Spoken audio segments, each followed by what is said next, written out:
Actually काय म्हणायचंय sir, पैसा पैसा खूप आहे. आटपाडीकडे किती पैसा आहे ते तुम्हाला आणि मला चांगलाच माहित आहे आणि तेवढा बाहेर पण निघून गेलेला आहे. पण मला असं वाटतं ज्या वेळेला डॉक्टरच्या बेडवर झोपतो पेशंट तेव्हा तेव्हा त्या पैशाची किंमत किती आहे आणि शरीराची किंमत किती आहे ती नक्कीच कळत असेल त्या पेशंटला.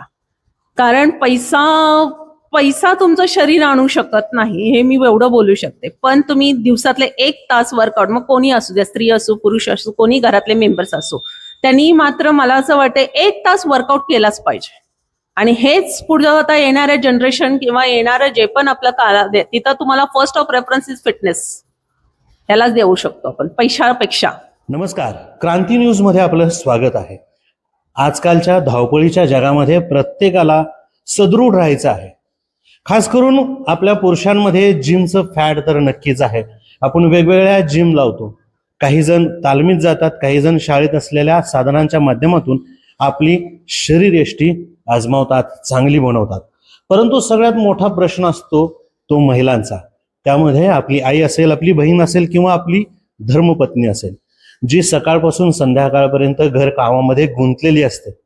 तिला काही ट्रेस असतो, तिलाही आपल्याला सदृढ व्हायचं असतं, तिचंही आरोग्य चांगलं राहणं गरजेचं असतं. अशामध्येच महिलांना आपल्या शहरामध्ये, आपल्या गावामध्ये स्वतःला घडवण्यासाठी जागा नसते. हे बऱ्याच ठिकाणी घडतं, परंतु आपल्या आटपाडीमध्ये असं घडत नाहीये. आपल्या आटपाडीमध्ये FMA फिटनेस नावाची संस्था आहे. सौ कविता बागल मॅडम यांनी सुरू केलेली ही झुंबा क्लासेस गेल्या कित्येक वर्षांपासून आटपाडीतील महिलांचं आरोग्य सदृढ करण्यापाठीमागं सदृढ करण्यापाठीमागचं यश म्हणायला हरकत नाही. या फिटनेस क्लबच्या माध्यमातून वेगवेगळे उपक्रम ते नेहमीच घेत असतात. जे पुण्या मुंबई सारख्या शहरात जे उपक्रम होतात ते आटपाडीमध्ये होतात. नुकताच जागतिक महिला दिन झाला आणि या महिला दिनाच्या निमित्ताने एक आगळा वेगळा उपक्रम त्यांनी आटपाडीमध्ये भरवला. त्याची खूप चांगली आणि जोरदार चर्चा सध्या सुरू आहे आणि खास करून महिला वर्गांमध्ये समाधान आहे. कारण आम्ही ज्या ठिकाणी जातो तिथं आम्हाला नुसतं आमचं शरीर सुदृढ न करता आमचं मन सदृढ होतं, स्ट्रेस कमी होतो, डिप्रेशन आमचं कमी होतं. म्हणून या महिला या FMA फिटनेस क्लबकडे येतात. जाणून घेऊया या FMA फिटनेस क्लबचं रहस्य आणि जो 8 मार्चला कार्यक्रम केला होता त्या कार्यक्रमाच्या विशेष कार्यक्रमाचं प्रयोजन काय होतं ते. चला तर जाणून घेऊयात कविता बागल मॅडम यांच्याकडून या FMA फिटनेस क्लब विषयी. नमस्कार मॅडम. नमस्कार सर. वास्तविक पाहता आमच्या पुरुषांना खूप साऱ्या गोष्टी शरीर सदृढ करण्यासाठी असतात. जिम आहे, तालीम आहे, रस्त्यावर पळणं आहे, रस्त्यावर व्यायाम करायला सुद्धा आम्ही पाठीमागे बघत नाही. काही शाळांमध्ये सुद्धा सिंगल बार, डबल बार आहेत. अशामध्ये महिलांना कोणतीही जागा नसते. काही गोष्टी असतात की महिलांना या ओपनली येऊन व्यायाम करता येत नाहीत. अशामध्ये आपण FMA फिटनेस क्लब ह्या आटपाडी सारख्या एका शहरामध्ये, आपलं हे न्यू शहरी आहे पण अशा भागामध्ये उभा करण्याचं ठरवलं. याचं पाठीमागचं कारण नेमकं काय? सर ऍक्च्युली बघायला गेलं तर मला ना स्वतःलाच आवड खूप आहे की लेडीजला म्हणजे जी पण महिला असते तिचा आत्मविश्वास वाढवणं प्लस सुंदर करणं हे मोठं काम नाहीये. पण त्या स्त्रीमध्ये तिचा जो कॉन्फिडन्स एक असतं, फॅमिली सांभाळत एक 40च्या एज मध्ये जेव्हा कॉन्फिडन्स लेवल डाऊन होतो, तो कॉन्फिडन्स लेवल जेव्हा हाय करायचा असेल तर त्याला तुम्हाला टॅबलेट किंवा ह्याची गरज नसते. स्वतःमधला जो कॉन्फिडन्स बाहेर काढावा लागतो, मग वर्कआउट असतं. तर अशा प्रकारे मी जेव्हा इथे आटपाडीमध्ये आले स्टार्टिंगला तर मला त्रास झाला, पण आज जेव्हा मी माझे स्टुडंट्स बघते तर प्राऊड फील होतो की माझे स्टुडंट्स आहेत आणि आज 40 आणि 43च्या एजमध्ये जर शीर्षासन करतायत, चक्रासन करतायत आणि त्यांना नातू आलेले आहेत. अशा लेडीज जर तेवढ्या स्ट्रेंथ लेवलनी वर्कआउट करतात. आणि झुंबा म्हणजे नुसता डान्स नाहीये, झुंबामध्ये बरेच ऍक्टिव्हिटी असतात जे आपण आधुनिक पद्धतीने शिकवला जातो. योगा शिकवतो, मेडिटेशन आहे त्याच्यामध्ये तुमचं वेट लिफ्टिंग आहे, स्ट्रेंथ लेवल वाढवला जातो त्याच्यात. सगळ्यात मोठी गोष्ट ह्या एजला स्ट्रेंथ लेवल वाढणं ही खूप मोठी गोष्ट आहे. आणि कसं लेडीजमध्ये 35 नंतर एक असं बदल येतो ना, त्या बदल जिथं येतो तिथं खूप म्हणजे आपल्याला कळत नसतं, पण त्या लेडीच्या आतमध्ये खूप वेगवेगळ्या वेदा चालू असतात. पण त्याच आपण इथे आपल्या महिलांना एवढं स्ट्रॉंग बनवतो की त्याच ह्याचं आपण वर्षभर जे आपलं स्टुडंटनी वर्कआउट केलेलं असतं त्यांच्या बॉडीमध्ये जे चेंज असते तो एक कार्यक्रम म्हणून महिला दिनानिमित्त खास महिला दिनानिमित्त आपण घेतो आणि तेव्हा आपल्याला म्हणजे आपल्या ह्याचं अॅनिव्हर्सरीच असते. मग त्याच्यामध्ये जे बदल झालेले आहेत ते आपण आलेले आपले गेस्ट येतात, आपले बरेच लोक बघायला पण येतात लेडीज. मग त्यांना जेव्हा ते बघतात की त्या लेडीज बापरे हे एवढा चेंजेस आहे आणि कॉन्फिडन्स एवढा यांचा वाढलाय म्हणजेच कुठेतरी बदल आहे हे दाखवण्यासाठी आपण 8 मार्चला प्रोग्राम घेतला होता. प्लस आमचे जे स्टुडंट्स आहेत त्यांचं वर्कआउट थ्रू एक डान्स असतात ते डान्स दाखवले जातात. प्लस त्यांचे वर्षभराची प्रत्येकाची एक अवॉर्ड आपण देतो की प्रत्येकाची वेगवेगळ्या माणूस म्हणलं की तो वेगवेगळ्या ह्याचा बनलेला असतो, प्रत्येकाचं नेचरचं असतात. काही लोकांचे वेट जास्त कमी केले, कोणी बॉडी स्ट्रेंथ केले, कोणी वर्कआउटमध्ये हायटेक वर्कआउट केलेले आहेत. असा वेळ प्रत्येकाला एक वेगळं सन्मान चिन्ह देऊन त्यांना हे करतो, प्रेरणा देतो की खरंच हे चिन्ह आहे म्हणजे ह्या एजला पण सन्मान चिन्ह घेऊ शकतो आपण. आणि वर्कआउट मधून तुम्हाला सांगते बऱ्याच आता आमच्या एक हे आहेत स्टुडंट्स आहेत ज्या टॅबलेट यांच्या एवढ्या 12 टॅबलेटवरून 2 टॅबलेटवर आलेत.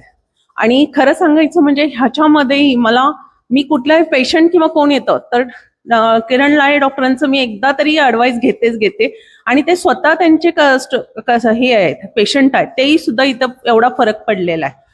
आणि हा 8 मार्चला आम्ही रॅम्प वॉक पण ठेवला होता, महिला दिनानिमित्त रॅम्प वॉक ठेवला होता की त्या महिलांमधला जो कॉन्फिडन्स, प्रश्न उत्तर देण्याची जी आवड, प्लस तुम्हाला सांगते वॉक करणं पण एक खूप मोठी गोष्ट आहे. जेव्हा तुमची बॉडी वॉक जेव्हा तुम्ही करता त्या ह्याच्यात तुमचं पूर्ण चेंजिंग दिसतं वॉकमध्ये नॉर्मली लेडीजचं. मग तेव्हा आपण आटपाडी क्वीन म्हणून त्यांना हे करतो आणि ह्या वर्षी 2 आटपाडी क्वीन झाल्या म्हणजे एवढे चेंजेस झालेले आहेत. म्हणजे तुम्ही पार्लर चालवता, बाह्य सुंदरतेबरोबर इंटरनल कॅपॅसिटीला सुद्धा तुम्ही खूप महत्व देता. माझं असं वैयक्तिक मत आहे, माझ्यासाठी स्वतःसाठी पण आहे की तुम्ही वरून सुंदर दिसता हे फक्त तुम्ही वरून करता ती वेगळी गोष्ट आहे, पण आतून जेव्हा तुम्ही स्वतःला चेंज करता किंवा स्वतःसाठी वेळ देता, इंटरनल जेव्हा चेंजेस होतात त्याचा ग्लो कोणच थांबू शकत नाही, कुठलीच ब्युटिशियन थांबू शकत नाही, कोणच थांबू शकत नाही. 8 मार्चच्या निमित्ताने आणखी एका विशेष घटकाला तुम्ही आमंत्रित केलं होतं, आशा वर्कर. त्यांना घेऊन तुम्ही महिला दिन साजरा केला. तसं पाहिलं तर आशा वर्कर थोडासा दुर्लक्षित घटक मानला जातो, पण आरोग्य यंत्रणेतला सगळ्यात महत्वाचा तो घटक आहे. सर बघायला गेलं तर महिला दिन म्हणजे सगळेच मला असं वाटतं की खूप मोठ्या लेडीज बोलून त्यांना हे करण्यापेक्षा ज्या तुमच्या रोज आता आशा वर्कर ज्या त्या लेडीजला प्रत्येक घराबद्दल माहित आहे, त्या घरामध्ये किती मेंबर्स आहेत. परत तुम्हाला सांगते आपण अंगणवाडी टीचरना पण हे दिलं होतं का, कारण आपलं बाळ पहिलं शाळेत जातं त्यांच्याजवळ आणि 5 तास त्यांच्याजवळ शिकायला चालू करतं की आपण काय सराउंडिंग करतो आणि तिथून त्याची प्रोग्रेस असते. आपण तर आई वडील म्हणून देतो, पण त्या लेडीज ज्या त्यांचं कुठंतरी श्रेय आहे त्याच्यामध्ये, म्हणून आपण त्यांना कौतुक करण्यासाठी त्यांचं म्हणा किंवा आशा वर्करवाल्यांचं आपण हे केलं होतं त्यांचं सत्कार. या फिटनेस क्लबच्या माध्यमातून वर्षभर तुम्ही कोणकोणते प्रोग्राम राबवता आणि सर्वसाधारणपणे किती महिलांचा वर्ग या ठिकाणी असतो? इथे सर ऍक्च्युली इथे मी फक्त आधी इव्हिनिंग बॅच होती, पण माझा वर्कलोड वाढल्यामुळे आणि सगळ्यात मोठे इथे दुसऱ्या कोण ट्रेनर सापडत नाही महिलांना शिकवायसाठी. मग मॉर्निंगचीच एक बॅच आहे आपली 25 ते 30 लेडीजची बॅच आहे. आधी दिगंचित पण होतं आपण, पण एकच ह्याच्यामुळे आपलं थांबलं की आपल्याला एकतर माणूस कमी पडतो की शिकवायला जाणं, कारण माझं स्वतःचा खाली बिझनेस पण आहे, तो बघत हे बघत ते जमत नाही. म्हणून आता सध्या आपली एकच बॅच इथं चालू ठेवलेली आहे आणि त्याच्यामध्ये बरंच म्हणजे आपण बोलतो आता तुम्ही रशी वगैरे पण बघताय, ह्याच्यावरती लेडीज उलट पूर्ण ते शीर्षासन मध्ये जातात आणि त्या एज मध्ये तुम्ही 40, 45, 30 कुठल्याही लेडीज ते चढू शकतात. हा त्यांच्यातला चेंजेस आहे ते. येणाऱ्या कालावधीमध्ये आणखी काही प्रोग्राम इथं नियोजित केलेले आहेत का? हो, इथे म्हणायच्यापेक्षा इथे आपण दर महिन्याला आपला वेगवेगळे प्रोग्राम्स असतात. वेगवेगळ्या म्हणजे प्रत्येक सण आपण साजरा करतो वर्कआउटच्या माध्यमातून. प्लस मी जर विचार करायचा म्हटलं तर माझं पुढचं ध्येय असं असेल, मला वॉटर वर्कआउट झुंबा चालू करायचं आहे. मग त्यासाठी मी सध्या थोडंसं प्रयत्न चालू केलेलाच आहे, कारण मला हा काही करून आणायचंच आहे आटपाडीमध्ये. कारण इथले जे पेशंट्स पॅरलेस असतील किंवा नॉर्मल कोणी त्या हेड बेसमध्ये जेव्हा झुंबा करतो, सर नॉर्मली असं झुंबा करणं आणि वॉटर ह्याच्यामध्ये झुंबा करणं खूप फरक आहे. आजकालच्या धावपळीच्या दुनियेमध्ये जो तो पैशाच्या पाठीमागे धावतोय, मग तो स्त्री असो किंवा पुरुष असो, नवरा बायको दोघेही या पैशाच्या पाठीमागे धावतात. पण पुरुषाला कुठेतरी मन मोकळं करायला जागा असते, परंतु त्या महिलेला नसते. तर अशा महिलांना तुम्ही काय सांगसाल?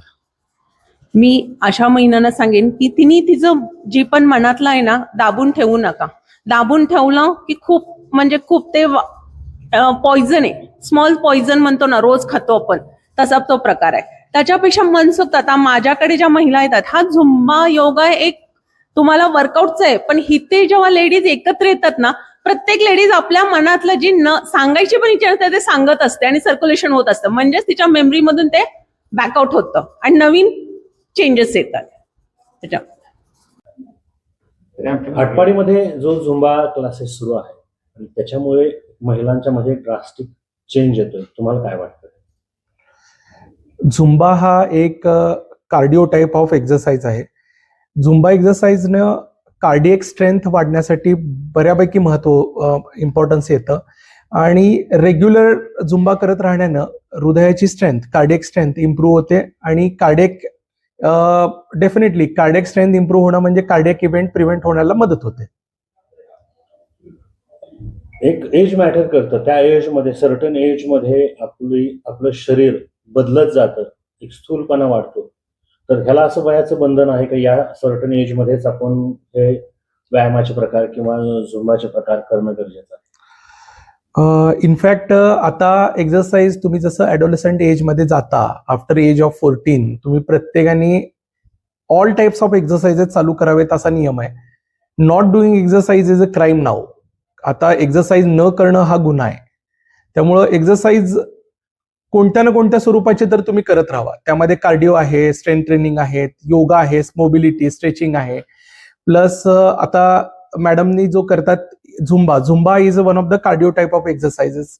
त्याचबरोबर मॅडम झुंबा बरोबर मोबिलिटी, स्ट्रेंथ ट्रेनिंग, स्ट्रेचिंग सगळेच एक्सरसाइजेस घेतात.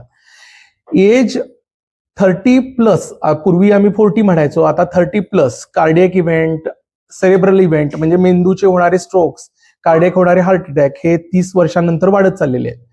हे का वाढतायत? पूर्वीचं एखाद्या व्यक्तीचं लाईफ स्पॅन हे 80 वर्ष 90 वर्ष असायचं, तेच आता 70-60च्या दरम्यान आलेलं आहे. पूर्वी 40 नंतर इव्हेंट होण्याचं प्रमाण जास्त होतं, आता 30 नंतरच इव्हेंट वाढलेले आहेत. हे इव्हेंट का वाढतायत? स्ट्रेसफुल लाईफस्टाईल, देन वेगवेगळे प्रकारची असलेली व्यसनं, सिडेंटरी लाईफस्टाईल. सिडेंटरी म्हणजे दिवसभर बसून राहणे, ऍक्टिव्हली न एक्सरसाइज करणे, हे सर्व गोष्टी आता दिवसेगणित वाढत चाललेल्या आहेत. म्हणून cardiac event, brain event as well as some other problems पण वाढत चालले आहेत. Obesity is one of the biggest problem nowadays. आता ओबेसिटी हा सर्वात मोठा प्रॉब्लेम आहे, तो पण सर्वांना फेस करावा लागतो. सो एक्सरसाइज हे वयाच्या 14 नंतर प्रत्येकाने चालू करावेत असं माझं suggestion. There is a no specific age for exercises. 40 नंतर एक्सरसाइजची रेग्युलरिटी असावी असं माझं सजेशन आहे. नक्कीच झुंबा क्लासेस म्हणजे म्युझिक लावून आपला व्यायाम करणे आणि ज्या पद्धतीने आता मॅडमनी सांगितलं की मन मोकळं करायचं असेल तर नक्कीच तुमच्यासाठी हे FMA फिटनेस क्लब आहे, जिथं तुमचं मन मोकळं होईल, नवीन मैत्रिणी जोडल्या जातील, त्याचबरोबर योगाच्या माध्यमातून आपलं शरीर ही सदृढ ठेवता येईल. नक्कीच येणाऱ्या कालावधीमध्ये आम्हाला आशा आहे की या FMA फिटनेस क्लबचा नक्कीच तुम्ही फायदा घ्याल आणि यांच्या या प्रोग्राममध्ये सहभाग घ्याल.